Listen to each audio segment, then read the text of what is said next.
صادقان مادر عدن بطول عذرا مریم عباس زهرا عظمت بی بی فاطمه الزهرا سلام الله علیها بلندتر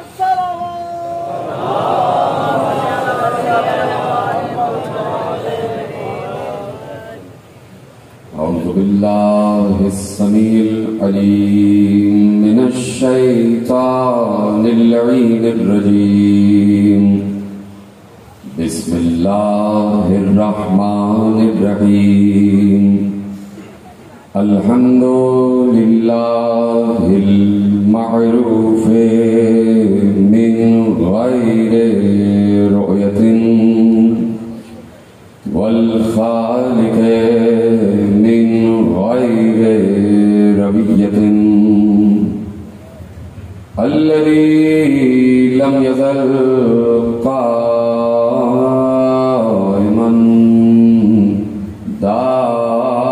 دائما إذ لا سماء ذات أبراج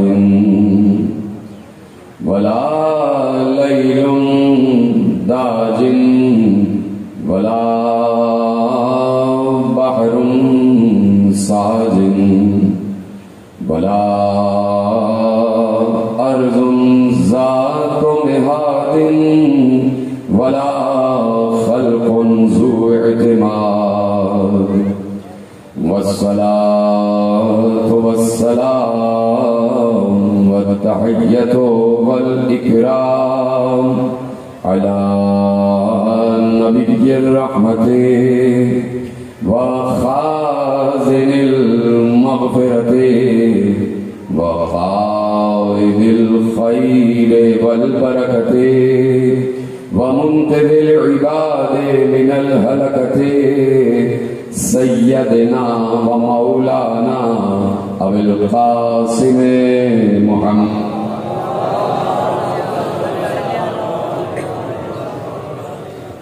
وأهل بيته الطيبين الطاهرين المعصومين المظلومين المنتقدين المنتجبين الذين أذهب الله عنهم الرجس وطهرهم تطهيرا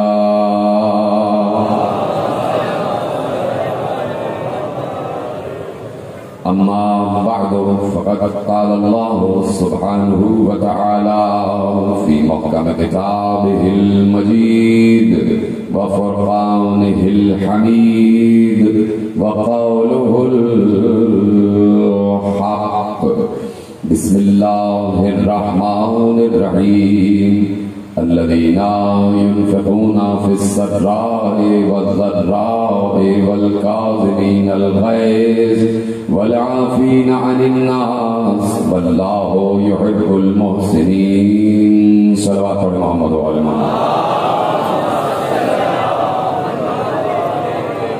1443 ہجری کے عشرہ معیزہ کی مرکزی امام بارگاہ نوری گھاٹ فیصل آباد میں آپ حضرات آج تیسری مجلس میں شریک ہیں. عنوان گفتگو مسلسل آپ کے پیش نگاہ ہے عظمت و اوصاف امام موسی کاظم علیہ السلام.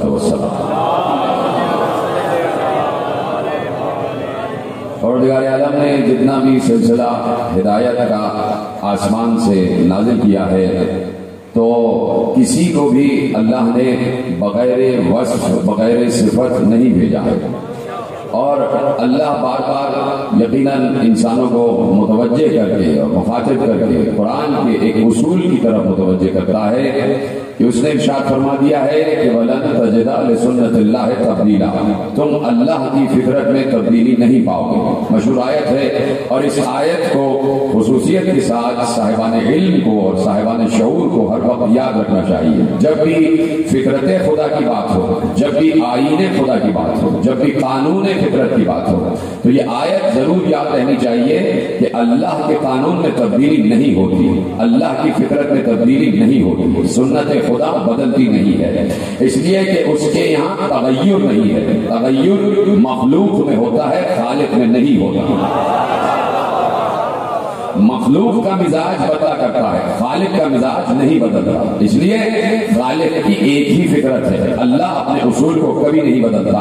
تو اللہ کا یہ اصول قرار پایا ہے کہ جب بھی میں ان خطا کار انسانوں کی، ان بہکے ہوئے اور بھٹکے ہوئے انسانوں کی رہنمائی کے لیے، رہبری کے لیے جب بھی آسمانوں سے کوئی حجت بھیجوں گا تو اس حجت کو بغیر وصف، بغیر صفت نہیں بھیجوں گا۔ حضرت آدم کو بھیجا تو خالی ہاتھ نہیں بھیجا، حضرت نوح کو بھیجا تو خالی ہاتھ نہیں بھیجا، حضرت ابراہیم کو بھیجا تو بغیر وصف نہیں بھیجا، حضرت موسیٰ کو بھیجا تو بغیر صفت نہیں بھیجا، حضرت عیسیٰ کو بھیجا تو بغیر اختیار نہیں بھیجا۔ تو یہ کیسے ہو سکتا ہے کہ جب آدم، نوح، ابراہیم، موسیٰ، عیسیٰ، یعقوب، یوسف، ایوب، صالح، ہود، اسحاق، اسماعیل، یہ جتنے انبیاء آ رہے ہیں سب کے سب معجزات لے کر آ رہے ہیں، سب کے سب اختیار لے کر آ رہے ہیں، سب کے سب علم لے کر آ رہے ہیں، سب کے سب زندگی اور موت کی کیفیتیں لے کر آ رہے ہیں، تو یہ سب کے سب جس کے پسینے کا قطرہ ہے تو کیا اس محبوب کے پاس علم نہیں ہوگا، اختیار نہیں ہوگا، اقتدار نہیں ہوگا، معجزات نہیں ہوں گے؟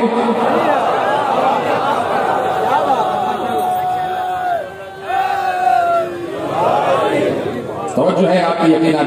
تو اب آخری منزل پر جو منزل محبوب ہے، جو منزل محبوب ہے، آخری منزل کہ جب اس نے خاتم النبیین کو بھیجا ہے تو کیا اس وقت اللہ کی فطرت بدل گئی؟ نہیں، یہ تو سوچنا بھی گناہ ہے۔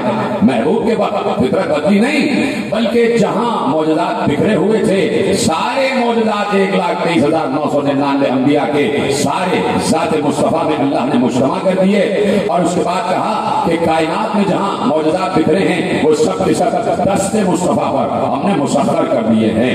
ہم نے یقیناً فطرت ہر شے کی بنائی ہے، فطرت ہر شے کی بنائی ہے، انسان کی بھی فطرت ہے، حیوان کی بھی فطرت ہے، چرند کی بھی فطرت ہے، پرند کی بھی فطرت ہے، مخلوقات کی بھی فطرت ہے، زمین کی بھی فطرت ہے، آسمان کی بھی فطرت ہے، اور جہاں ان تمام اشیاء کی فطرت ہے وہیں سورج کی بھی فطرت ہے، وہیں چاند کی بھی فطرت ہے، وہیں ستاروں کی بھی فطرت ہے۔ میں کسی منزل پر عرض کر رہا تھا کہ اللہ نے ہر فطرت کو، ہر مخلوق کی فطرت کو اس کی فطرت میں تقدیر بنا کے لکھا ہے۔ ہر مخلوق کی فطرت گویا اس کی تقدیر ہے، اس کی قسمت ہے، اور اللہ نے ہر مخلوق کی تقدیر خود لکھ دی ہے۔ انسان کی تقدیر لکھنے والا اللہ ہے، چرند کی تقدیر لکھنے والا اللہ ہے، پرند کی تقدیر لکھنے والا اللہ ہے، اسی طرح سورج کی تقدیر لکھنے والا اللہ ہے۔ اور اللہ نے بڑے واضح الفاظ میں کہہ دیا کہ والشمس تجری لمستقر لہا ذالک تقدیر العزیز الحکیم، کہا یہ سورج ایک مقررہ راستے پر چل رہا ہے اور یہ راستہ ہم نے اسے بتایا ہے، سورج کو راستہ ہم نے بتایا ہے، اور اس کا یہ جو راستہ ہے نا، یہ راستہ ہم نے اس کی تقدیر میں لکھ دیا ہے، اور تقدیر جب ہم لکھ دیں تو کوئی بدل نہیں سکتا ہے۔ اللہ نے کہا کہ سورج کی تقدیر یہ ہے، اس کے راستے کی تقدیر یہ ہے، توجہ، سورج کے راستے کی تقدیر یہ ہے کہ ہم نے لکھ دیا اور سورج کو پابند کر دیا کہ تیرا راستہ کیا ہے؟ تیرا راستہ یہ ہے کہ تو مشرق سے طلوع کرنا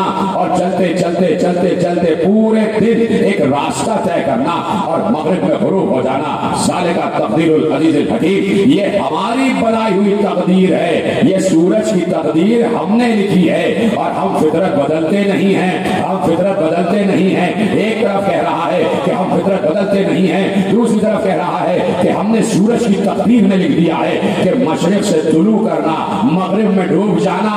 1400 برس سے ہم ان بندوں کا تذکرہ کر رہے ہیں کہ اللہ نے سورج کی تقدیر بنا دی کہ مشرق سے نکلے اور مغرب میں ڈوب جائے، تو 1400 برس سے عالم اسلام کو انہی بندوں کا تعارف پیش کر رہے ہیں کہ جنہوں نے اللہ کی لکھی ہوئی تقدیر میں ایسے تبدیلی کی کہ مغرب سے ڈوبے ہوئے سورج کو واپس۔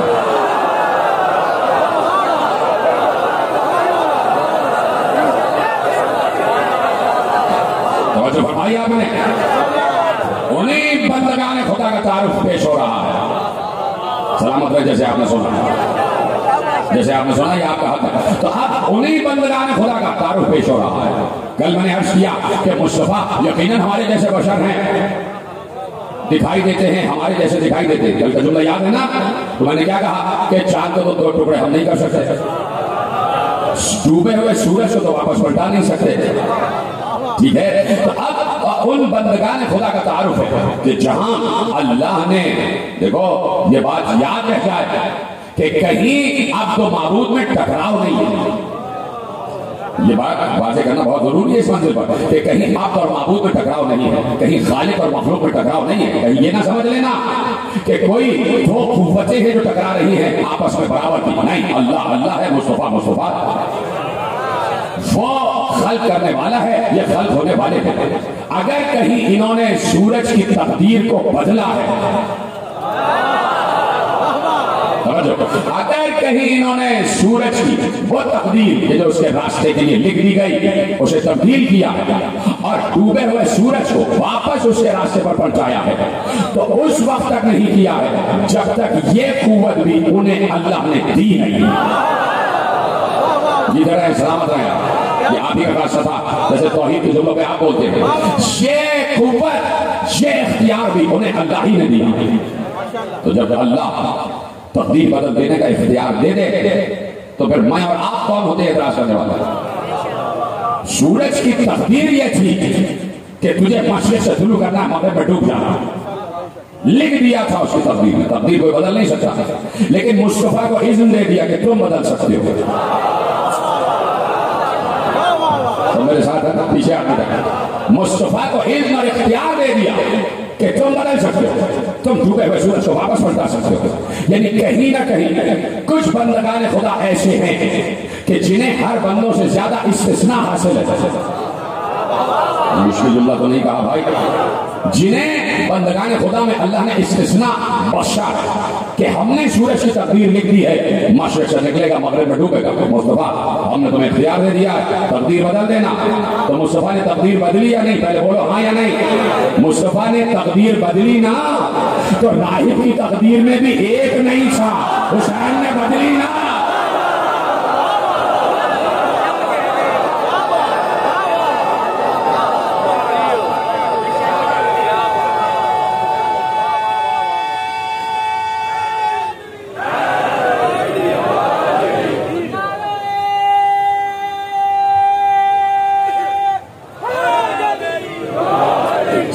جیسے سن رہے ہیں, تو اب فطرت خدا نہیں بدلتی, لیکن جنہیں اللہ اذن دے دے, جنہیں اللہ اختیار دے دے, وہ یقیناً اللہ ہی کے اذن سے فطرت میں بھی تبدیلی کر دیتے, تقدیر بھی بدل دیتے. اذن ہے خدا کا. عالم اسلام اس بات کو بھول جاتا ہے کہ ہم بار بار کہتے ہیں کہ اصل چیز ہے اذن خدا, اصل چیز ہے اذن خدا, مرضی خدا. مرضی خدا کے بغیر پتا بھی ہل نہیں سکتا. بڑی آسانی سے سنا آپ نے, مرضی خدا کے بغیر پتا ہل نہیں سکتا. اللہ خود کہہ رہا ہے, ہمیں معلوم ہے دنیا میں, سورہ انعام کی آیتیں بار بار پیش کر چکا ہوں کہ ہمیں معلوم ہے کہ دنیا میں کہاں کس درخت کا کون سا پتا گرا. سلامت ہے, ہمیں معلوم ہے کہاں پر کون سا پتا گرا. تو اس بات سے ہمیں انکار نہیں ہے کہ کائنات میں کوئی شے بھی, کوئی امر بھی, کوئی کام بھی اللہ کی مرضی کے بغیر نہیں ہوتا. ہر کام اللہ کی مرضی سے ہو رہا ہے. کہیں کوئی پتا نہیں ہلتا, اللہ کی مرضی سے ہلتا. دنیا میں کوئی وجود تخلیق کی منزل پر آتا ہے, اللہ کی مرضی سے آتا ہے. ماں کے شکم میں تصویر کشی ہوتی ہے, اللہ کی مرضی سے. اللہ کی مرضی ہوگی تو بیٹا بنے گا, اللہ کی مرضی ہوگی تو بیٹی بنے گی. بارش برسے گی اللہ کی مرضی سے, ہوا چلے گی اللہ کی مرضی سے, پروائی آئے گی اللہ کی مرضی سے, فصلیں اگیں گی اللہ کی مرضی سے, کھیت کھلیان لہلاتے ہوئے سرسبز و شاداب ہوں گے اللہ کی مرضی سے. آندھی آئے گی اللہ کی مرضی سے, آندھی رکے گی اللہ کی مرضی سے, طوفان آئے گا اللہ کی مرضی سے, طوفان تھمے گا اللہ کی مرضی سے, آگ جلے گی اللہ کی مرضی سے, آگ بجھے گی اللہ کی مرضی سے, دریا قائم ہوگا اللہ کی مرضی سے, دریا میں شگاف ہوگا اللہ کی مرضی سے, زندہ کوئی ہوگا اللہ کی مرضی سے, زندہ مردہ ہوگا اللہ کی مرضی سے. ہر کام اللہ اللہ کی مرضی سے ہوگا. کوئی کام بھی اللہ کی مرضی کے بغیر نہیں ہوتا. گنواتا چلا جاؤں وقت کا وقت صرف ہوتا چلا جائے گا اور فہرست اللہ کی مرضی کی فہرست ختم نہیں ہوگی. اب تمام اشیاء جو اللہ کی مرضی سے حرکت کر رہی ہے سب کو اپنے ذہن میں لے کے آ جاؤ. یہاں تک کہ اس وقت میں سوچ نہیں رہا اپنی مرضی سے, اللہ کی مرضی سے سوچ رہا ہوں, اللہ کی مرضی سے بول رہا ہوں. تم ہاتھ اٹھا رہے ہو اللہ کی مرضی سے, تم بول رہے ہو اللہ کی مرضی سے. میں سانسیں لے رہا ہوں اللہ کی مرضی سے, تم سانسیں لے رہے ہو اللہ کی مرضی سے. ملا چل رہا ہے اللہ کی مرضی سے, کہیں کوئی بیٹھا ہوا ہے اللہ کی مرضی سے. ہر کام 1400 برس نہیں, ازل سے ابد تک ہر کام اللہ کی مرضی سے ہو رہا ہے. تو کم از کم 1400 برس سے جو ہم یہ کہہ رہے ہیں کہ اس شخص کو تو دیکھو, اس ہستی کو تو دیکھو, اس ذات کو تو دیکھو جس نے ایک شب سو کے اللہ کی مرضیاں خرید.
توجہ ہے نا آپ کی, جہاں پر اللہ کی مرضیاں کام کر رہی ہیں.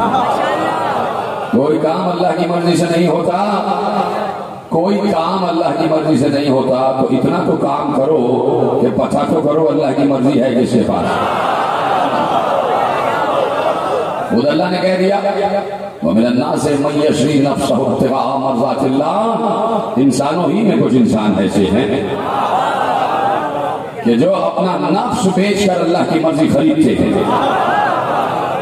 انسانوں ہی میں ہیں کہ جو اپنا نفس بیچتے ہیں اللہ کی مرضی خرید لیتے ہیں. اب لاکھ سوتے رہو کسی کے بستر پر, مرضی تو بک چکی ہے.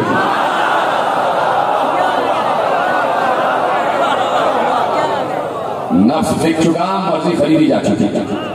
تو اب کچھ بندگان خدا ہیں کہ جنہیں اللہ نے استثناء عطا کیا ہے, ایکسپشن عطا کیا ہے, اختصاص عطا کیا ہے. اس لیے کہ اگر اختصاص عطا نہ کیا ہوتا تو سارے کے سارے نبی ہوتے تھے. یہاں بھی ہم سب نبی بنے بیٹھے ہوتے تھے.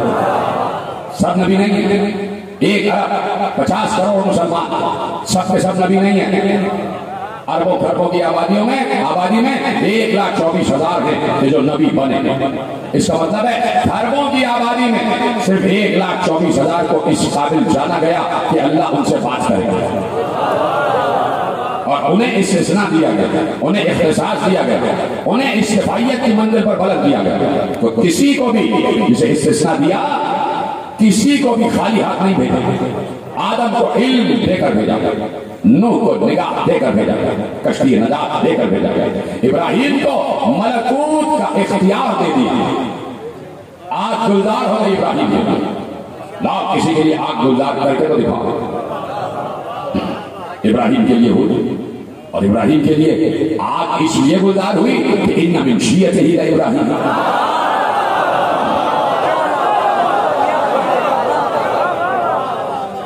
موسیٰ کو ہم نے خالی ہاتھ نہیں بھیجا، یعنی بیضا دے دیا، زبان میں تاثیر دے دی، عصا دے دیا، دریا میں شگاف کرتے ہیں، آگے بڑھتے جاتے ہیں۔ عیسیٰ کو ہم نے خالی ہاتھ نہیں بھیجا، مردوں کو زندہ کرتے ہیں، مٹی سے پرندہ بناتے ہیں، بیماروں کو شفا دیتے ہیں، نابینا کو بینائی عطا کرتے ہیں۔ ہم نے مصطفیٰ کے پاس سارے معجزات یکجا کر دیا، ہماری فطرت بدلتی نہیں ہے۔ ایک گیا، اس نے آنے والے کا اعلان کیا، اور یہ تو دور ہو گزرا کہ 1,23,999 گئے تو ایک کا اعلان کرتے ہوئے گئے، آنے والا، وہ آنے والا۔ آدم نے کہا آنے والا ہے، نوح نے کہا وہ آنے والا ہے، ابراہیم نے کہا وہی آنے والا ہے، موسیٰ نے بھی کہا وہ آنے والا ہے، عیسیٰ نے بھی کہا وہ آنے والا ہے۔ اور جب سب نے کہا کہ وہ آنے والا ہے، تو جب آنے والا آ گیا تو سب کے اختیارات مجتمع کر کے اپنی ذات میں لے کر آیا۔ یہاں پر بھی آنے والے نے آ کے بتایا کہ اللہ کی فطرت بدلی نہیں، میں بھی سارے اختیارات لے کر آیا، میں چاہتا ہوں تو ستارے کو زمین پر بلا لیتا ہوں، میں درخت کو حکم دیتا ہوں، درخت اڑتا ہوا آتا، میں جانور سے کہتا ہوں بول تو وہ بولتا، میں ڈوبے ہوئے سورج کو واپس کرتا تھا، میں مردے کو زندہ، زندہ کو مردہ کرتا تھا، اور میں جب شب ہجرت باہر نکلتا ہوں تو میں سب کو دیکھتا ہوں، کوئی مجھے نہیں دیکھتا۔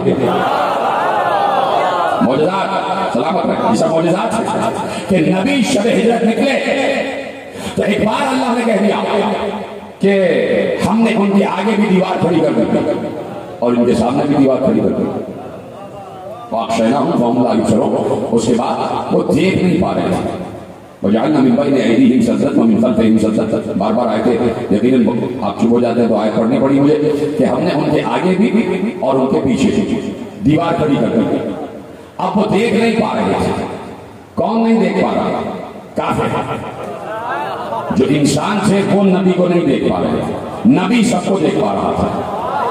تو اللہ کے نمائندے کا یہ معجزہ ہوتا ہے، چاہے تو چند لمحوں کے لیے غیبت میں چلا جائے،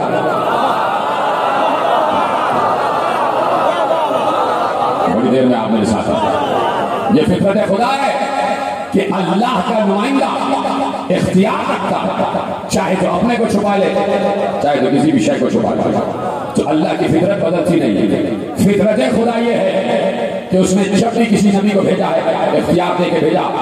عیسیٰ کو یہ اختیار دے دیا کہ عیسیٰ جیسے ہی تہوارے میں آئے فوراً بولنا شروع کیا، انی عبداللہ آتانی الکتاب وجعلنی نبیا، میں اللہ کا بندہ ہوں، مجھے کتاب دی گئی ہے اور مجھے اللہ نے نبی بنایا۔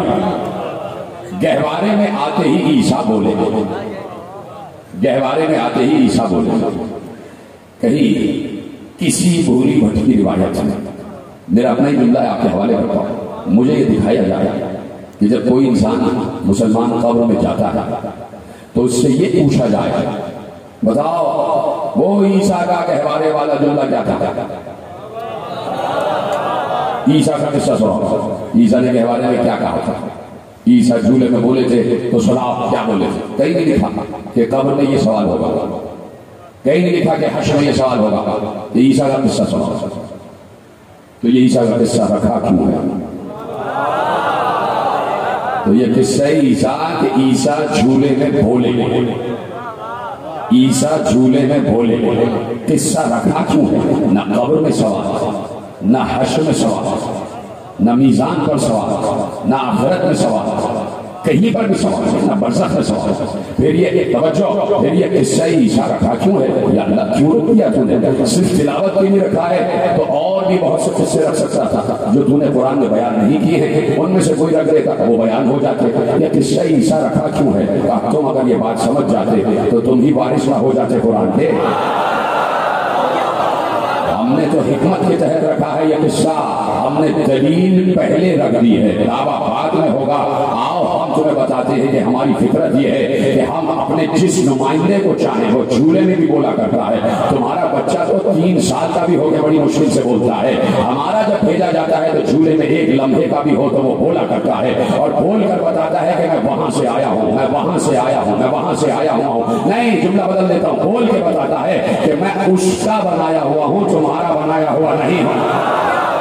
جھولے میں بول کر بتاتا ہے کہ اس نے مجھے بھیجا ہے، میں اس کی طرف سے نمائندہ بن کر آیا ہوں، اس کی طرف سے حجت بن کر آیا ہوں۔ ہم نے عیسیٰ کا قصہ اس لیے رکھ دیا کہ عیسیٰ آتے ہی کے بارے میں بولے کہ ہم نے دلیل پہلے رکھ دی ہے، دعویٰ بعد میں ہوگا۔ اور آپ جس حجت کو بھی ہم بھیجتے ہیں، اگر پہچاننا چاہو کہ ہماری طرف سے آیا ہے تو اسے یہ دیکھ کے چلے جانا کہ کوئی نہ کوئی معجزہ اس کے پاس وہ ہے جو پچھلی حجتوں کے پاس رہا ہے۔ دعویٰ ہم نے دلیل پہلے رکھی، دعویٰ بعد میں ہوگا۔ میرے چھٹے امام جعفر صادق علیہ السلام کا حجرہ ہے، اور ایسے میں ایک شخص اجازت لے کے حجرہ جعفر صادق میں داخل ہوا، اور داخل ہونے کے بعد سلام کیا، اور سلام کرنے کے بعد کہا کہ مولا آپ کے والد نے ہمیں بتایا تھا کہ آپ حجت ہے، ذرا آپ ہمیں بتائیے کہ آپ کے بعد کون حجت ہے۔ چھٹے امام سے پوچھا جا رہا ہے کہ آپ کے بابا پانچویں امام نے ہمیں جیسے بتایا تھا کہ ان کے بعد آپ حجت ہے، تو آپ ہمیں ویسے ہی بتائیے کہ اب آپ کے بعد کون حجت ہے۔ ایک بار وہ کہتا ہے کہ میرا چھٹا امام مڑا، اور مڑنے کے بعد ایک جھولے کی طرف اشارہ کیا، کہا جاؤ جھولے میں تمہارا آنے والا امام سو رہا ہے۔ جتنے سلامت رہے آپ، جیسے آپ نے سنا چھٹے حجت کہواری کی طرف رخ کر کے کہا دیکھو کہوارے میں کون ہے، کہوارے میں کون ہے، کوئی بھی ہو سکتا تھا، کوئی بھی ہو سکتا تھا، کوئی سا بھی بیٹا ہو سکتا تھا، عبداللہ بھی ہو سکتے تھے، اسماعیل بھی ہو سکتے تھے، موسیٰ کاظم بھی ہو سکتے تھے۔ جاؤ کہوارے میں جاؤ۔ اب اسے پتا نہیں ہے کہ کہوارے میں جو ہے کیا وہی ہے؟ بھائی گفتگو شروع ہو چکی ہے، اسے کیا پتا جو کہوارے میں ہے وہی آنے والا حجت ہے؟ تو اب حجت خود بتائے گا کہ میں حجت ہوں۔ کہاں بیٹھے ہیں پیچھے والے حضرات، آگے والے حضرات سب میرے ساتھ ہیں۔ امام نے کہا آگے آنے والے حجت سے اگر ملنا جاؤ کہوارے کے قریب جاؤ۔ سائل کہتا ہے کہ میں آگے بڑھا، میں نے دیکھا کہ امام کا بیٹا موسیٰ کاظم علیہ السلام ابھی چند لمحے ہوئے ہیں اس دنیا میں آئے ہوئے، اور وہ کہوارے میں تشریف فرما ہے، کہوارہ جھول رہا ہے، پالنا ہل رہا ہے۔ میں جیسے ہی آگے بڑھا تو امام صادق نے کہا اپنے آنے والے امام کو سلام تو کرو۔ یا پیچھے والے حضرات میرے ساتھ ہیں یا نہیں؟ سب کے ہاتھ اٹھنے چاہیے، اس لیے کہ نصرت موسیٰ کاظم کا مرحلہ ہے کہ اپنے آگے آنے والے امام کو، آگے آنے والے امام کو سلام کرو۔ سائل کہتا ہے میں آگے بڑھا، اور آگے بڑھنے کے بعد سلام کیا، السلام علیکم، آپ پر سلام ہو، آپ پر سلام ہو۔ اسے پتہ ہی نہیں کہ حجت کو استثناء حاصل ہوتا ہے، اور اللہ نے عیسیٰ کا قصہ دلیل میں رکھا ہی اس لیے تھا کہ دلیل پہلے آ جائے اور دعویٰ بعد میں ہو جائے، تاکہ تمہیں دلیل مل جائے اور دلیل قرآن سے ملے۔ کہتا ہے آگے بڑھا، اور میں نے اپنے آگے آنے والی حجت موسیٰ کاظم کو جو ابھی کہوارے میں لکھے ہوئے ہیں سلام دیا، آپ پر سلام ہو۔ یہ کہہ کے میں چپ ہو گیا، چپ ہو کے مڑا، کہوارے سے آواز آئی تجھ پر بھی ہمارا سلام۔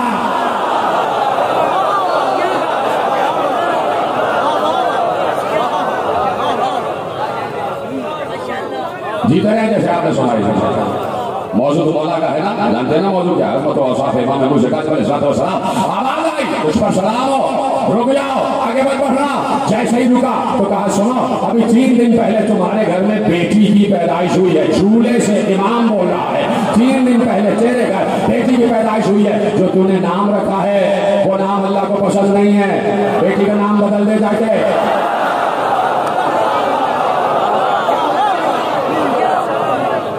صلوات پڑھے محمد و آل محمد۔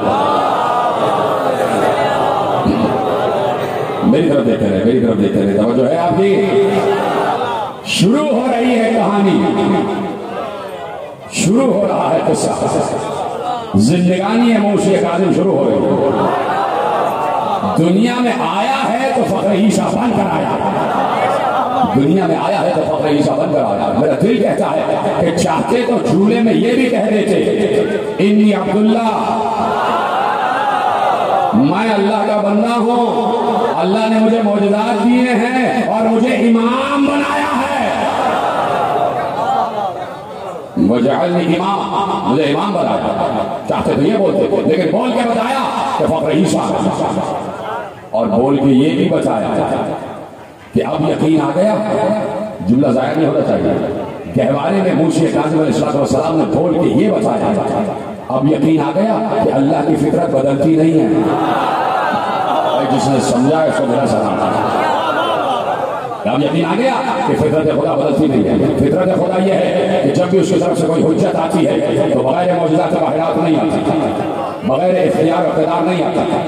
بچپن ہے ابھی, جھولے میں ہے اور گفتگو ہو رہی ہے. بتا رہے کہ کل میرا بابا کعبے میں تھا تو بول رہا تھا. تو یہ نہ سمجھنا کہ جو وہ بول رہے تھے وہ کعبے کا معجزہ تھا.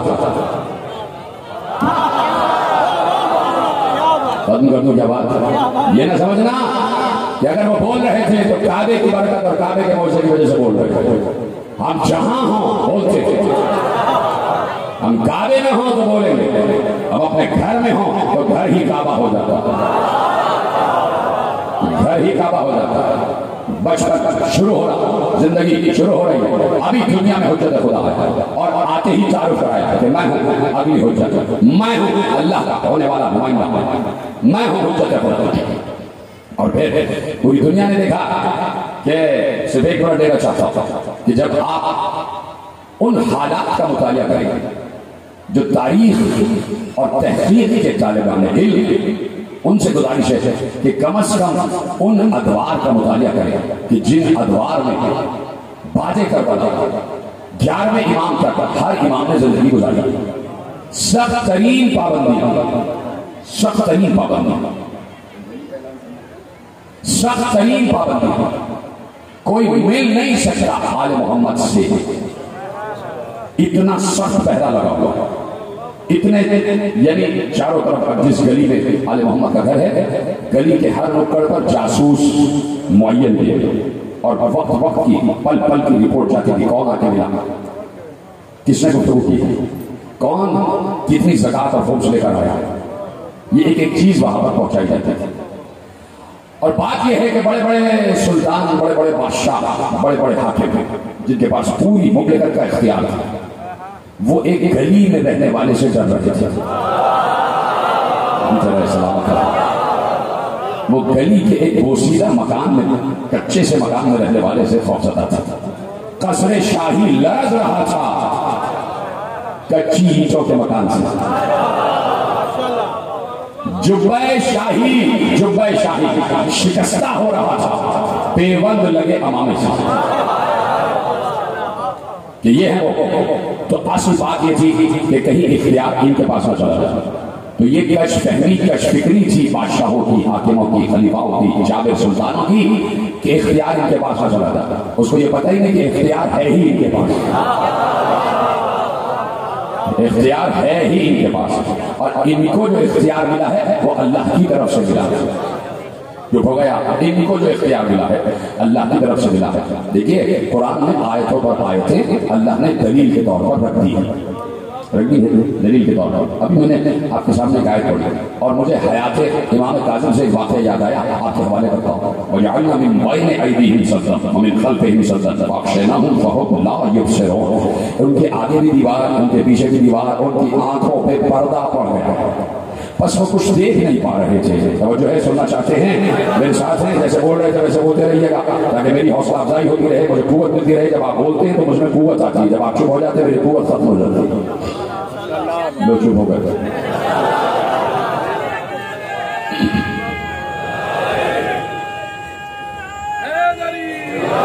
سلامت رہیں آپ, مسلسل آپ کے لیے میں دعا رہتا ہوں. اور جو ہے ہم نے آگے بھی پیچھے بھی دیوار کھڑی کر دی اور پردہ پڑ گیا ان کی آنکھوں پر, دیکھ نہیں پا رہے تھے. کس کا معجزہ تھا؟ نبی کا معجزہ, رسول کا معجزہ. کس نے عطا کیا؟ اللہ نے. کیوں عطا کیا؟ اس لیے کہ نمائندہ, اس لیے کہ حجت, اس لیے کہ اس کا بھیجا ہوا. جب حجت ہو, نمائندہ ہو اور اس کا بھیجا ہوا ہو تو اللہ اختیار بھی دے دیتا, ہر شے پر اختیار دے دیتا. سب نبی سب کو دیکھ پا رہے تھے, نبی کو کوئی نہیں دیکھ پا رہا تھا. اور نبی سامنے سے چلتے چلے گئے اور پہنچ گئے جہاں پہنچنا تھا. لکھا یہ ہے کہ زندان ہے, قید خانہ تھا, وہاں پر 2 باپ بیٹے بھی قید تھے. ہارون کا قید خانہ, 2 باپ بیٹے بھی قید. کہا کہ اتنی مشکل سے ہماری زندگی گزر رہی تھی کہ فاتح ہوتے تھے, کبھی کھانا آ گیا تو آ گیا, کبھی پانی کے 2 قطرے آ گئے تو آ گئے. کہ ایسے میں ایک قیدی آیا. فضائل پڑھ رہا ہوں, فضائل دیکھو کیسے فضائل پڑھ رہا ہوں. ایسے میں ایک قیدی لایا گیا اور جب وہ قیدی آیا تو ہم نے جیسے ہی وہ آیا ہم نے اسے سوائے عبادت کے کچھ اور کرتے ہوئے نہیں دیکھا. وہ سجدے میں ہے، رکوع میں ہے، قیام میں ہے، تسبیح پڑھ رہا ہے، طویل سجدے کر رہا ہے. ایک بار جیسے ہی اس نے پہلی نماز ختم کی ہم نے پوچھا کہا موسی خاضر کہا موسی خاضر کہ جیسے ہی نماز ختم ہوئی اللہ نے معجزے سے اس قید خانے میں پانی کا چشمہ جاری کیا. ایسے سنیں گے تو ختم کر دیتا ہوں بات. اسی کی طرف تو اشارہ کرنا ہے، اسی لیے تو موضوع رکھا ہے کہ گستاخوں کو بتایا جائے کہ یہ اپنے دور کا محمد ہے. جب اس طرح کے نکتے تو سب بولتے تھے، جب موزہ پڑھ رہا ہوں تو سب چھپ کرتے. بولنا تو ان پر ہے نا، جب موسی غازی کا تذکرہ آئے تو بولنا ہے، پیچھے سے بتانا ہے، آگے پیچھے دائیں بائیں سب کو ساتھ دینا تاکہ پتہ چلے کہ سب اور میں اور آپ ایک ہی مشن پر ہیں، ایک ہی کام انجام دے رہے، ایک ہی کام انجام دے رہے ہیں.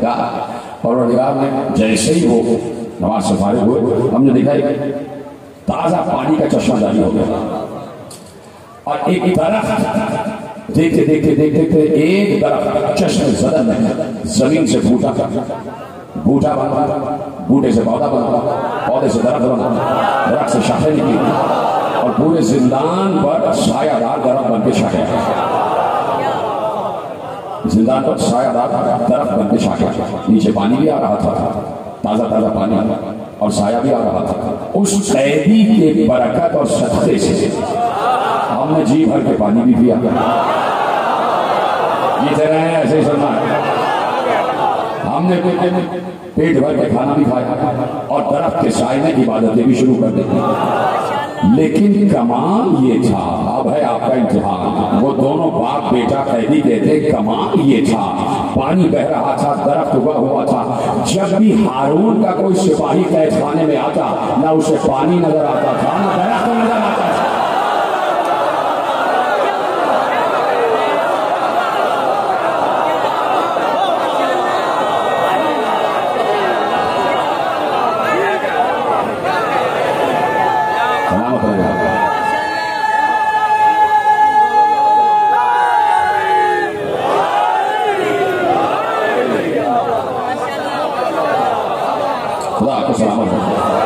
باب الحوائج کے سلسلے میں آپ کی ہر مراد پوری ہوئی. جیسے آپ نے میرے ساتھ میں امام کا تذکرہ سنا، خدا آپ کو کوئی غم نہ دے سوال میں چاہیے. باب الحوائج آپ کے سامنے ہو جائے، یہی حق ہے. باب الحوائج ہے نا، ساتواں امام باب الحوائج ہے. تو جو حاجتوں کا دروازہ ہے تم اپنی طرف سے بولتے بولتے دل میں جو بھی تمنا ہو ان کے حوالے کرتے رہنا اور بتاتے رہنا کہ ہم آپ کی نصرت کے لیے یہاں بیٹھے ہوئے ہیں، ہم آپ کی نصرت کے لیے بیٹھے ہوئے ہیں. تو اب صرف ایک جس نے بھی دیکھا ہے، چشم بشر نے جس امام کو بھی دیکھا ہے، جس وقت دیکھا ہے، ہر وقت تسبیح خدا میں مشغول، تسبیح خدا میں مشغول، نماز پڑھ رہا ہے، روزہ رکھ رہا ہے، دنیا کو بتا رہے ہیں کہ اصل چیز ہے عبادت خدا، اصل چیز ہے عبادت خدا. اور تہوارے میں بھی بتایا کہ ہم اللہ کے عابد ہیں، اب اللہ کے عبد ہیں، اللہ کے سزا گزار ہیں، اللہ ہمارا معبود ہے، وہ ہمارا الہ ہے، وہی اس سب کا حل کرنے والا ہے. تہوارے میں بھی بتا رہے ہیں. اور جب کوئی امام ہو یا نبی ہو، دنیا کے لیے اللہ کہہ رہا ہے کہ وَمَا الْحَيَاةُ الدُّنْيَا إِلَّا لَعِبٌ وَلَهْوٌ. سورہ نام میں ارشاد فرمایا، پریشان تو نہیں ہو گئے؟ تاکہ یہ دنیا کی زندگی کیا ہے، کیا ہے دنیا کی زندگی سوائے کھیل اور تماشے. تو جب عام دنیا کے بندوں سے یہ کہا ہے کہ خبردار ہر وقت اللہ اللہ نہ کرنا، کھیل تماشوں سے دور رہنا، اس لیے کہ دنیا بھی حیات سوائے کھیل تماشے کے کچھ اور نہیں ہے. تو جب بندگان خدا عام بندوں سے کہہ رہا ہے کہ تم کھیل تماشے سے دور رہنا، تو اس کے اپنے نمائندے کے لیے تو اور واجب ہو جاتا تھا کہ دنیا کے کھیل تماشوں سے دور رکھو، نہ کھیلے. اور حجت خدا کی پہچان بھی یہ ہوتی ہے کہ وہ لہو لعب سے دور رہتا ہے. اس کی ایک پہچان یہ بھی ہوتی ہے. کسی نے میرے امام موسی غازی علیہ السلام سے زور سے صلوات پڑھے امام کی ذات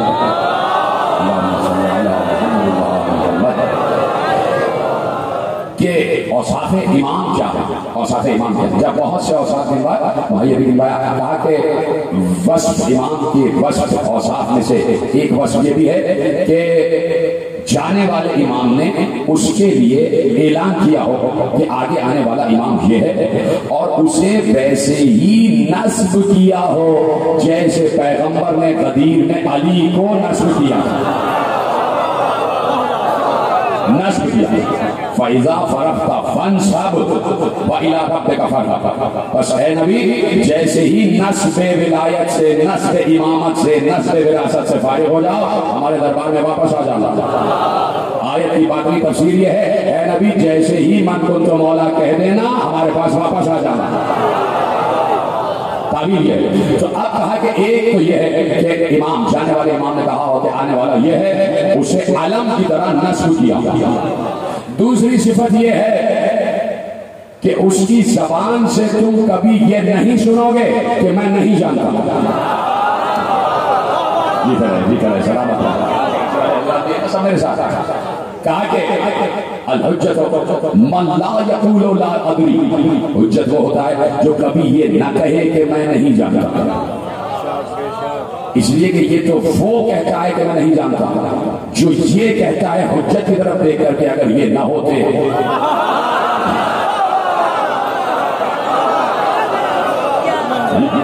یہ تو عام انسان کہتا ہے کہ بھائی اگر یہ نہ ہوتے تو ہلاک ہو جاتا۔ تو انہوں نے تو 70 مرتبہ امت کو اشارہ کر کے بتایا یہ ہے حجت۔ جو سمجھ گیا جو نہیں سمجھا اس کو میرا سلام ہے۔ انہوں نے 70 مرتبہ علی کی طرف اشارہ کر کے بتایا یہ ہے حجت خدا، اس لیے کہ میں نہیں جانتا یہ جانتے ہیں۔ دوسری صفت یہ ہے کہ وہ یہ نہ کہے کہ میں نہیں جانتا، جو سوال کیا جائے وہ جواب دیتا۔ میرے ساتھ امام نے یہی پہ جملہ ختم نہیں کیا کہ حجت ہوتا ہے کہ اس سے جو سوال کیا جائے وہ جواب دے، اور کہا اگر سامنے بیٹھنے والا سوال نہ بھی کرے تو اسے معلوم ہو کہ دل میں کیا ہے،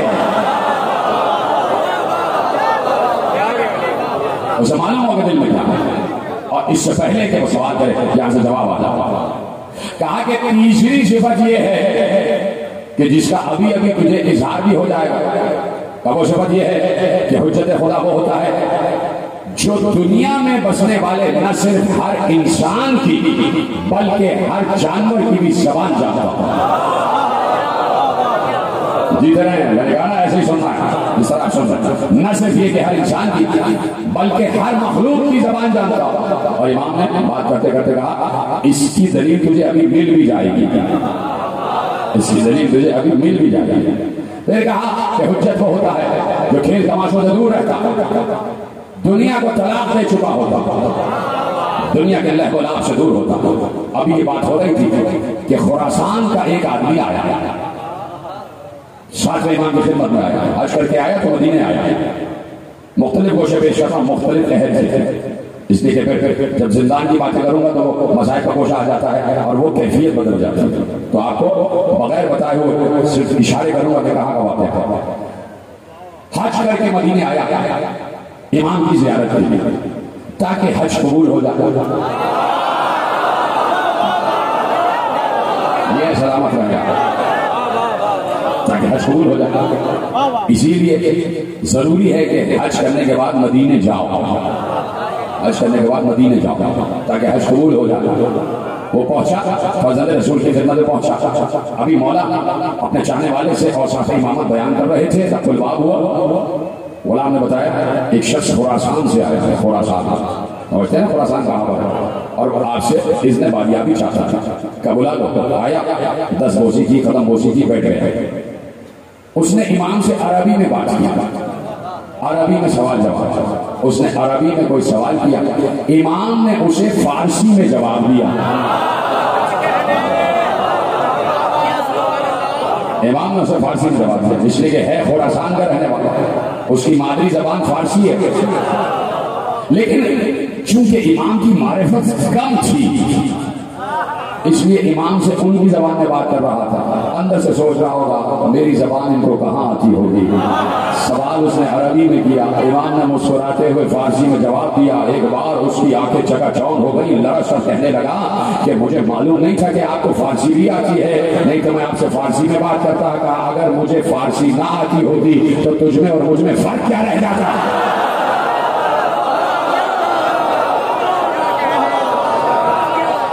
اگر ہمیں دنیا کی ہر زبان نہ آئے تو پھر عام انسانوں میں اور ہمیں فرق کیا رہ جاتا ہے؟ تو جو ہے کہیں جانا تو نہیں نا آپ کو میرے ساتھ ہے کیا پھر ہم میں اور عام انسانوں میں فرق کیا رہ جاتا ہے؟ دنیا کے لہو لعب سے دور ہو. تو اب یہ صرف امام نے نہیں، ساتھ امام نے نہیں، ہر امام نے بتایا، ہر امام نے بتایا کہ اگر پہچاننا چاہتے ہو تو ہر سوال کا جواب دیتا ہے اللہ کی طرف سے، اس کے لیے نص سند قائم ہوتی ہے، ہر زبان جانتا ہے، پرندوں کی زبان جانتا ہے، ہر شے پر اس کا اختیار ہوتا ہے، مفترض الطاعت ہوتا ہے، جیسے آگے دیکھتا ہے ویسے پیچھے دیکھتا ہے، سو رہا ہوتا ہے پھر بھی جاگ رہا ہوتا ہے، سو رہا ہوتا ہے پھر بھی جاگ رہا ہوتا ہے. اس کے جسم پر مکھی نہیں بیٹھتی، اس لیے کہ مکھی نجاست سے اٹھ کے آتی ہے، یہ طہارت والے ہیں. اور جو ہے اوصاف امامت بیان کیے، ہر امام نے بیان کیے. ایک شاعر داخل ہوا، ایک شخص داخل ہوا، اور داخل ہونے کے بعد بہت بڑا نام ہے، ایک مکتب میں بہت بڑا نام ہے، وہ داخل ہوئے اور چھٹے امام کے شاگرد بھی ہیں. داخل ہوئے اور داخل ہونے کے بعد چھٹے امام سے اس نے باریابی چاہا، گفتگو ہونے لگی اور ایسے میں دیکھا کہ بالکل حجرہ ہے اور حجرے کے سامنے صحن ہے اور صحن میں بالکل ایک طرف دروازہ ہے، دروازے سے ملا ہوا ایک چھوٹا سا بچہ ہے 5 یا 6 برس کا اور وہ بکری سے کھیل رہا ہے، وہ بکری سے کھیل رہا ہے. آنے والے نے امام صادق سے پوچھا وہ صاحبزادے کون ہے؟ کہ میرا بیٹا مجھ سے کال جاتا تو بول رہے ہیں ہم کو سلام کر رہا ہے، ایسے بولیے گا کہ میرا بیٹا مجھ سے کال جاتا. کہا کہ آپ کے مطابق یہی آپ کے بعد حجت ہے؟ کہا کہ آپ تو کہتے کہ حجت بچپن ہی میں حجت ہوتا تھا. النبی و نبی لو کان صبیا الامام اماما لو کان غلاما. نبی چاہے بچہ ہی کیوں نہ ہو، گہوارے ہی میں کیوں نہ ہو، نبی ہوتا تھا، اور امام چاہے بچہ ہی کیوں نہ ہو، امام ہوتا تھا. آپ کا یہ قول ہے، نبی کا یہ قول ہے. تو یہ صاحبزادے تو کھیل رہے ہیں اور آپ کہتے ہیں کہ حجت خدا کبھی کھیلتا نہیں تھا، کھیل تماشوں میں نہیں. صاحبزادے تو بکری سے کھیل رہے ہیں، مسکرا کے کہنے لگے صاحبزادے تو شہزادے تو بکری سے کھیل رہے ہیں. امام صادق نے کہا ذرا قریب جا دیکھو کیا کر رہے ہیں،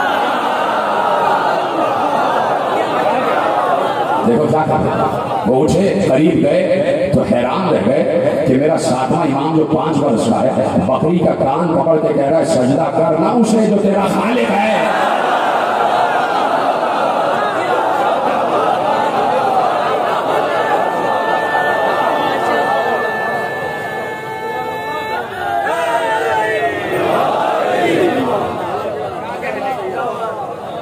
پہنچ رہے نا موضوع آپ تک؟ خوش ہے نا آپ ان باتوں سے؟ گواہی دیں گے نا کہ نصرت ہو رہی ہے کہ نہیں؟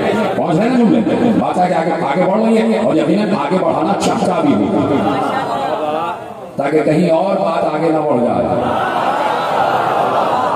ان باتوں کو روکنے کے لیے یہ باتیں بہت ضروری ہیں، فضائل بیان کرنا بہت ضروری ہے تاکہ لوگوں کے چہرے بھی روشن ہو جائیں، لوگوں کے دماغ بھی روشن ہو جائیں، دماغ کی گرہیں بھی کھل جائیں. کچھ لوگوں کے ذہنوں کو، دلوں کو بند کیا گیا اس دروازے تک آنے کے لیے، تو وہ ذہن اور وہ گرہیں کھولنا.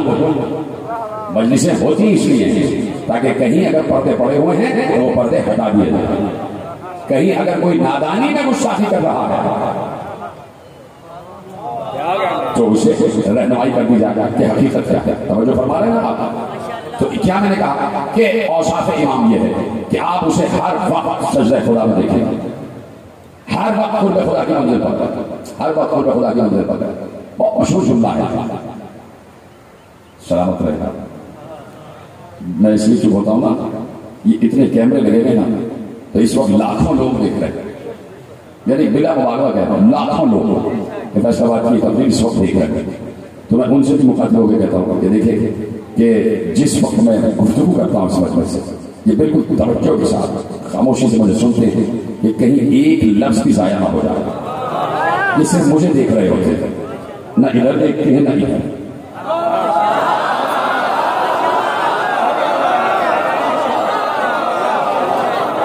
معلوم ہے کہ اگر ادھر ادھر دیکھا تو کوئی بات ضائع نہ ہو جاتا ہے، کوئی جملہ محض نہ ہو جاتا ہے. تو سلامت رہے آپ، خدا آپ کو نظر بد سے حسد سے محفوظ رکھے. تو ہر وقت عبادت خدا اور یہ نہیں کہ عبادت کو عادت سمجھ کے کر رہے ہیں. معرفت کے ساتھ خدا کی عبادت ہوتی ہے. معرفت کے ساتھ خدا کی عبادت ہوتی ہے. بس بہت مشہور جملہ ہے، اہل تسنن علماء نے بھی لکھا، اہل تشیع علماء نے بھی لکھا ہے. کیا لکھا ہے؟ میں پہلا جملہ کہوں گا، آپ تک لفظ پہنچ جائیں گے کہ کسی نے پیغمبر سے پوچھا کہ یا رسول اللہ، اکثر ہم نماز میں کھڑے ہوتے ہیں تو جو آپ کہتے ہیں کہ خضوع اور خشوع کے ساتھ نماز پڑھو، تو خضوع اور خشوع قائم نہیں رہتا. یا رسول اللہ کیا کرتا؟ دنیا بھر کی باتیں نماز کے وقت ذہن میں آ جاتی. کوئی چیز کہیں رکھ کے بھول گئے، نماز کے وقت ہی ذہن میں آ جاتی ہے، اچھا وہاں رکھی. کہیں ہمیں جنگ پر جانا ہے تو نماز کے وقت ہی جنگ کی پلاننگ کر لیتے. یا رسول اللہ، خضوع اور خشوع قائم نہیں ہو پاتا، کیا کرنا؟ سنی شیعہ دونوں میں روایت مشترک ہے. پیغمبر نے کہا جس وقت مصلی عبادت پر آ جاؤ، ہم تمہیں بتاتے ہیں خضوع و خشوع کیسے قائم ہوتا ہے. جس وقت مصلی عبادت پر آ جاؤ، جس وقت مصلی عبادت پر آ جاؤ تو تم یہ تصور کرو کہ تم اللہ کو دیکھ رہے ہو.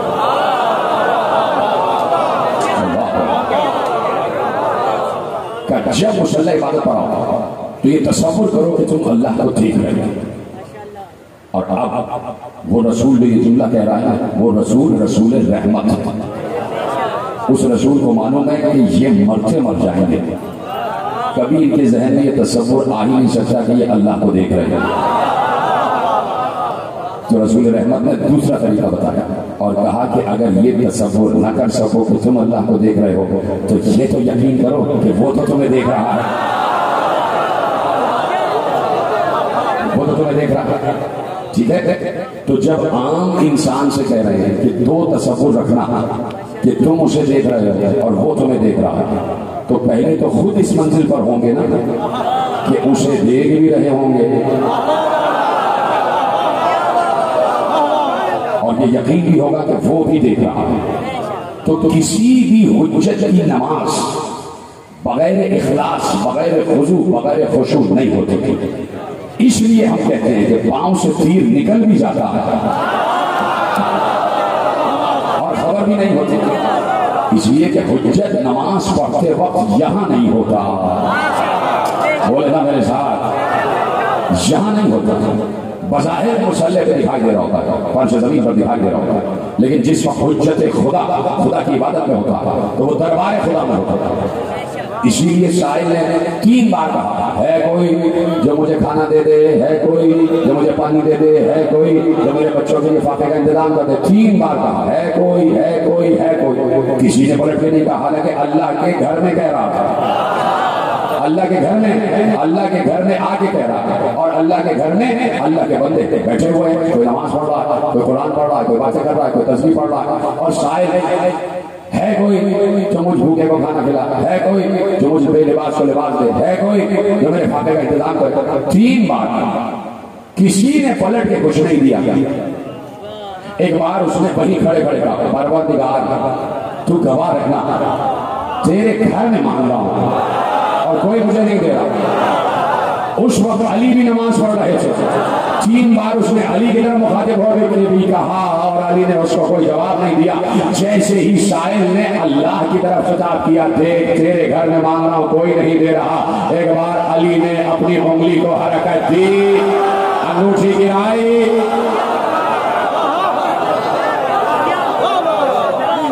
تو اب بتانے والے نے بتایا کہ علی نے 3 بار اس لیے جواب نہیں دیا کہ زائل یہاں پر بات کر رہا تھا اور علی نماز کے وقت یہاں ہوتے نہیں.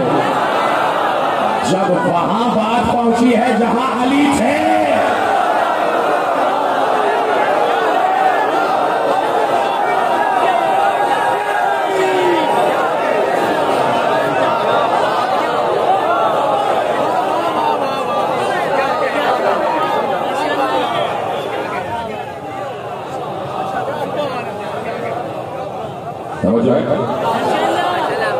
اس وقت کہ جہاں پر علی تھے، یعنی حجت نماز کے بعد دربار خدا میں ہوتا، دربار خدا میں ہوتا، قرب خدا کی منزل پر ہوتا.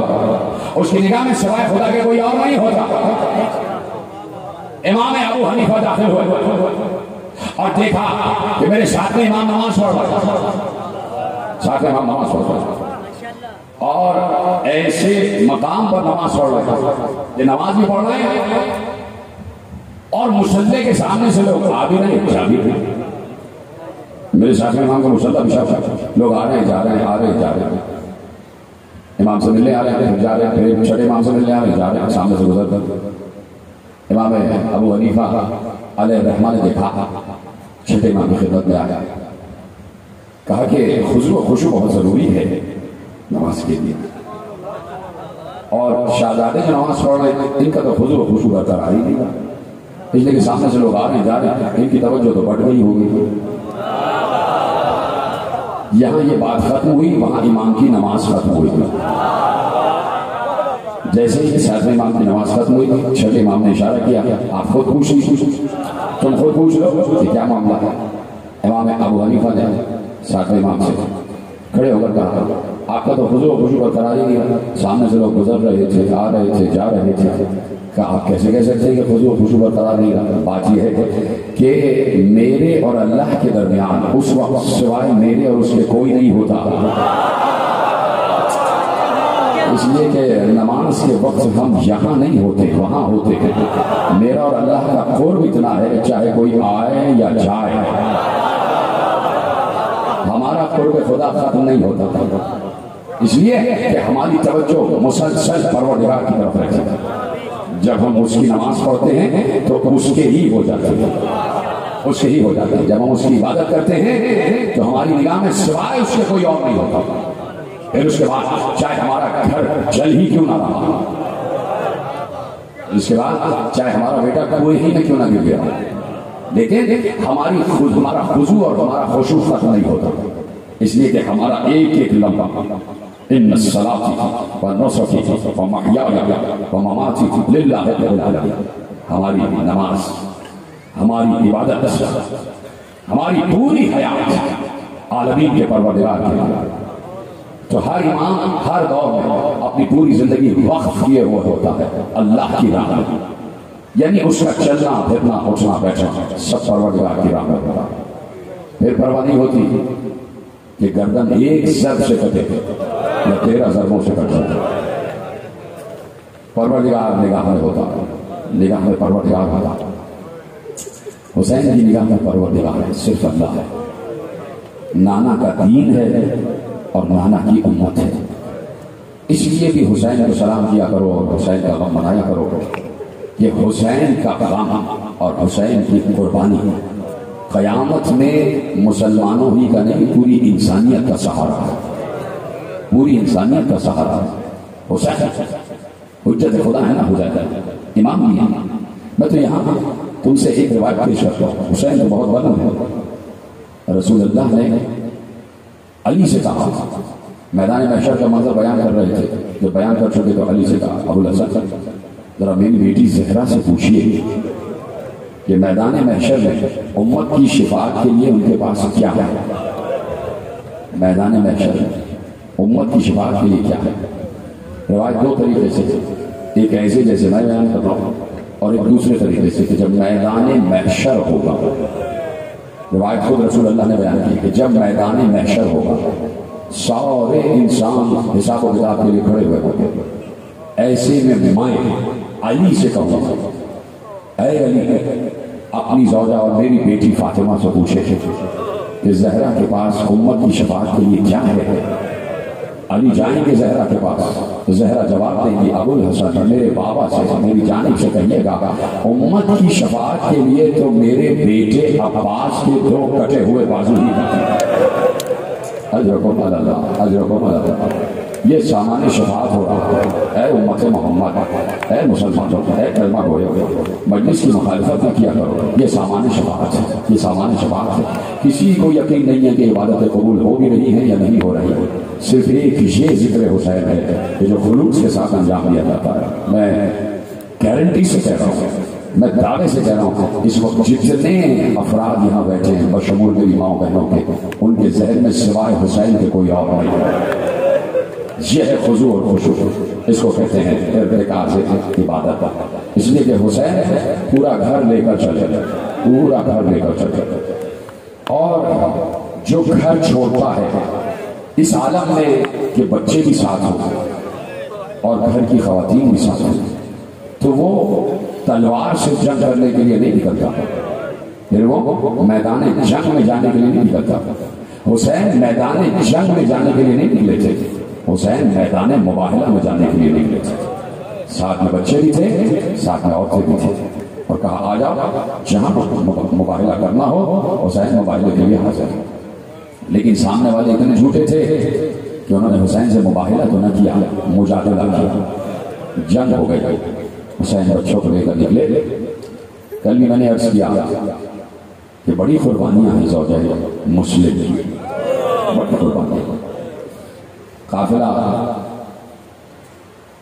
پہنچا ہے، جیسے ہی 13 محرم کو ابن زیاد کے دربار میں لٹا ہوا قافلہ، کچھ بیوی جن کے سروں پر چادریں نہیں تھی، ان کے آگے آگے ایک بیمار رہی جس کی گردن جھکی ہوئی تھی، پاؤں میں نالین بھی نہیں تھی، راستے میں پتھر چھو رہے تھے، کانٹے چھو رہے تھے، اور پاؤں میں آبلے پڑ چکے تھے، پاؤں سے زخم بہ رہا تھا، زخم سے خون بہ رہا تھا، ہاتھوں میں ہتھیلیاں، پاؤں میں بیڑیاں، گلے میں وہ توق جس میں کانٹے نکلے ہوئے تھے، اور وہ کانٹے گردن تک چھپے ہوئے تھے۔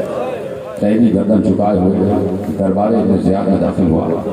ابن زیاد نے پوچھا یہ کون ہے؟ آ گیا ہے؟ کہا یہ حسین کا بیٹا علی ہے، یہ حسین کا بیٹا علی ہے۔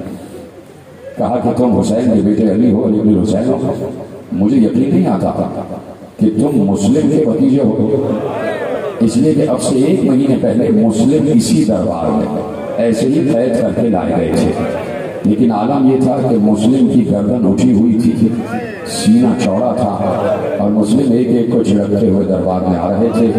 مسلم کسی کے قابو میں نہیں آ رہے تھے، مسلم سب کو چھڑکتے ہوئے آ رہے تھے۔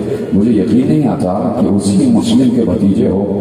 اب اس بیمار 24 برس کے قیدی نے گردن اٹھائی اور روتے ہوئے کہا کہ تو نے انصاف نہیں کیا، جب میرا چچا مسلم اس دربار میں آیا تھا تو تنہا آیا تھا، میں آیا ہوں تو میرے ساتھ میری مائیں بہنیں جن کے سروں پر پھیلا نہیں۔ اللہ مولا انہیں کوئی کم نہ دینا سوا نہیں سکتا۔ اے میرے امام وقت آپ یہاں تشریف فرما ہے، آپ دیکھ رہے ہیں کیسے یہ چاہنے والے رو رہے ہیں۔ مولا انہوں نے مسلم کو ذبح ہوتے ہوئے دیکھا نہیں ہے، لیکن یہ ایسے گریا کر رہے ہیں جیسے ان کے گھر کا بنا ہے۔ اے میرے وقت امام، ان کی جو بھی تمنا ہو آگے سے پیچھے تک مولا ان کی جو بھی تمنا ہو قبول کیجیے گا۔ میں تمہارے مسائل وقت امام کے سپرد کر چکا ہوں، اب تمہارا کام صرف یہ ہے کہ امام زمانہ کو پرسا دیتے رہنا، آئے حسین کہتے رہنا، آئے حسین کہتے رہنا۔ ختم ہو رہی ہے بات، آہستہ آہستہ آگے بڑھ رہا ہوں۔ حسین منزل زبالہ پر تھے، خیام لگے ہوئے تھے، حسین ایک کرسی پر تشریف فرما تھے، باتیں ہو رہی تھی، منصوبہ ہو رہا تھا کہ کس طرح کربلا کو سر کرنا ہے اور کیسے ہمیں مشیت الہی کو پر کرنا ہے۔ کہ ایسے میں اچانک حسین کھڑے ہوئے اور کھڑے ہو کے کوفے کی طرف رخ کر کہا وعلیک السلام یا اخی مسلم، اے میرے بھائی مسلم تجھ پر بھی حسین کا سلام۔ عباس برابر میں کھڑے ہوئے تھے، جیسے ہی مسلم کا نام سنا، اپنے بہنوئی کا نام سنا، اپنی بہن کے سہاگ کا نام سنا، چونک کر کہتے ہیں آقا کس کو جواب سلام دیا؟ کہا عباس دیکھنا چاہتے ہو کہ مسلم کے ساتھ کیا ہو رہا ہے؟ کہا آقا دکھا دیجئے۔ کہا میری 2 انگلیوں کے درمیان دیکھو۔ جیسے ہی 2 انگلیوں کے درمیان دیکھا پردے ہٹتے چلے گئے۔ عباس نے دیکھا کہ کوفہ ہے، کوفے کا دارالعمارہ ہے، دارالعمارہ کی چھت ہے، چھت پہ مسلم کو بٹھایا ہوا ہے، ہاتھ پسے کچھ بدے ہوئے ہیں، جلاد کھڑا ہوا ہے، تلوار بلند ہے، مسلم کی گردن جھکی ہوئی ہے اور گردن پر تلوار چلا ہی چاہتی ہے کہ کٹ کے گردن دارالعمارہ کی چھت سے زمین پر آیا ہی چاہتی ہے۔ ایک بار عباس نے روتے ہوئے کہا آقا آپ امام وقت ہیں، آپ حجت خدا ہیں، کیا ایسا نہیں ہو سکتا کہ مجھے موجنے سے کوفے بھیجے، مجھے موجنے سے کوفے بھیجے؟ حسین نے روتے ہوئے کہا عباس کیا برداشت نہیں کر پا رہے؟ کیا مسلم کی شہادت برداشت نہیں کر پا رہے؟ عباس کیا مسلم کو بچانا چاہتے ہو؟ کیا جنگ کرنا چاہتے ہو؟ کیا آقا آپ آپ کی اجازت کے بغیر کچھ نہیں ہو سکتا. کہا کیوں جانا چاہتے ہو؟ کہا جانا صرف اس لیے چاہتا ہوں کہ مسلم بہت بلند چھت پر ہیں، جب گردن کٹ کے گرے گی تو زمین پر گرے گی. میں چاہتا ہوں کہ مسلم کی گردن کو اپنے ہاتھوں میں لے لو. ایک بار حسین نے کہا عباس تم چھت کی طرف دیکھ رہے ہو، ذرا زمین کو دیکھو. جیسے ہی زمین پر دیکھا فاطمہ زہرا ہاتھ پھیلائے ہوئے آجا میرے لال مسلم. اجرکم اللہ، اجرکم اللہ. یہی حق ہے گریہ کرنے کا. آخری جملے پڑھنے جا رہا ہوں. میری ماں پہلے سے کھڑی ہوئی. فاطمہ زہرا کو پوچھا تو آئے زہرا کہو، آئے حسین کہو. میری مائیں بہنیں پردے میں بیٹھی ہیں، ادب سے بیٹھنا. کہیں شاید جنت البقیع والی بی بی آئی بیٹھی ہو، کہیں شاید شام والی بیوی آئی بیٹھی اور لینے کے لیے زہرا آ چکی ہے. یہ گریے کی آواز بتا رہی ہے امام زمانہ آ چکے ہیں. ہماری آواز گریہ رکنی نہیں چاہیے. معلوم ہو گیا کہ مسلم شہید ہو گئے، مسلم شہید ہو گئے. حسین رو رہے تھے. حسین کے رونے کی آواز زینب کے کان تک پہنچ، زینب کے کان تک پہنچ. زینب نے فضا کو بھیجا میرا بھائی کیوں رو رہا. حسین داخل خیمہ ہوئے، ایک طرف لے گئے. کہا بہن زینب مسلم شہید کر دیا گیا، میرا سفیر مارا تھا، میرے سفیر کا خون کر دیا گیا. اور زینب عالم یہ ہے کہ مسلم کا گلا کٹ چکا ہے اور مسلم کی لاش کوفے کے گلیوں میں گھسیٹی جا رہی ہے اور بچوں سے کہا جا رہا ہے اس لاش کو پتھر مارو. کیا سمجھ کہ میرے بھائی کا یہ عالم ہے. کربلا شروع ہو گئے، کربلا 9 ذی الحجہ سے ہی شروع ہو گئے. کہا کہ زوجہ مسلم کو بتانا ہے. کیسے بتائے؟ یہ عباس جانے، یہ شریعت الحسین جانے. حسین ایک بار اس خیمے میں آئے جس خیمے میں زوجہ مسلم اور دختر مسلم تھی، مسلم کی بیٹی تھی.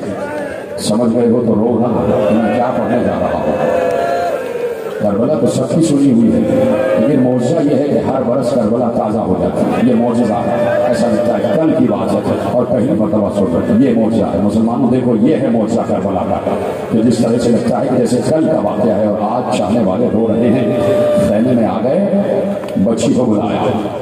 4 برس کی چھوٹی سی بچی حمیدہ بنت مسلم سلام اللہ علیہ. ہماری جانیں قربان ہو جائیں بیوی پر. اس چھوٹی سی شہزادی پر ہمارے خون کا ایک قطرہ قربان ہو، ہمارے بچے قربان ہو. شہزادی کو بلایا، بچی کو اٹھایا، اپنے زانوں پہ بٹھا لیا. زانوں پہ بٹھایا، کبھی رخسار چھپا، کبھی بالوں پہ ہاتھ رکھا، کبھی بچی کو گلے سے لگا لیا اور کہا بہن، شریعت الحسین سے کہا بہن کی راستے میں ہم نے 2 منزل پہلے کوئی آیا تھا تو اس سے ہم نے گوشوارے خریدے تھے، بندے خریدے تھے، وہ بندے لے آئیے. شریعت الحسین وہ گوشوارے وہ بندے لے کے آیا. وہ صندوق کھولا گیا، اس میں سے حسین نے بندے نکالا. جناب حمیدہ کے کانوں میں بندے پہنا دیے. ختم ہو گئی بات ہی ختم ہو گئی. سامنے سکینہ یہ منظر دیکھ رہی تھی. سکینہ یہ منظر دیکھ رہی تھی. بنی ہاشم کے گھرانے کی 2 بچیاں ہیں. جناب حمیدہ زانو حسین پر بیٹھی ہوئی ہیں. حسین رخسار چوم رہے ہیں، بال، اور اس کے بعد کبھی ہاتھ چومتے ہیں، کانوں میں گوشوارے بھی پہنا دیے.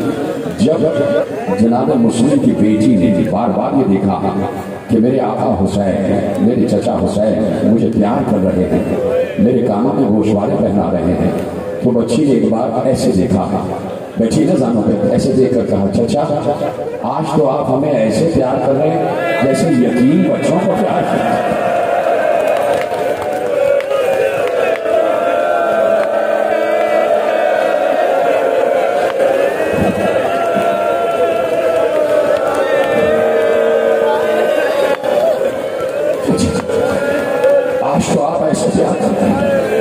یتیم بچوں کو پیار کیا جاتا ہے.